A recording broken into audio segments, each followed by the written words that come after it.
Now, Russian warships have been in the English Channel this week in what some have seen as a display of power.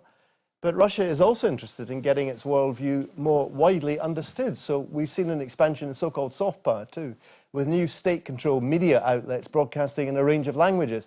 And there have been reports in the past few days that something called Pravda International, apparently a successor to the once powerful communist newspaper, was going to set up in Edinburgh. But is it true? Hugh Williams reports. Pravda was once the voice of the Soviet Communist Party. If you read it in Pravda, you knew it was what they were thinking in the Kremlin. Probably. If it was in Pravda, you knew that that was what they wanted you to think they were thinking in the Kremlin. What they were thinking could perhaps sometimes be slightly different. But the breakup of the Soviet Union changed everything, for everyone, and for Pravda. Pravda failed to appear today for the first time since the 1917 revolution. It actually split into two. There was a Pravda newspaper, printed publication, and there was an online Pravda.ru. And there was a dispute about who owned the name. And there was a court case, and the court said, well, essentially, both entities can coexist. Sputnik, which is funded by the Russian government, recently set up in Edinburgh, so it didn't seem too surprising when it was reported that a new version of Pravda, Pravda International, was also going to establish a newsroom in the capital.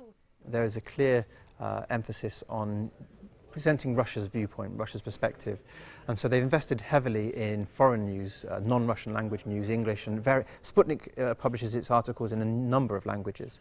It's all part of sending out messages, getting Russia's message across, and I think most people refer to that as soft power, Russian soft power. But was it true?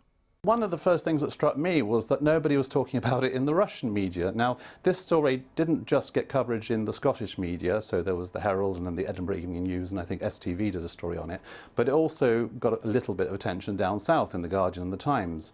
Now, the Russian media normally pays quite close interest to what's happening in England and in the rest of the UK, and so it was quite strange that they hadn't picked up of it. Try to check out the details, starting with the Pravda International website, and it gets odder and odder. When I went onto that website, what I found was, yes, there were a lot of Hollywood celebrities reading a Russian newspaper, but it wasn't Pravda. It was a very obscure provincial newspaper. And there's a kind of weird story behind this.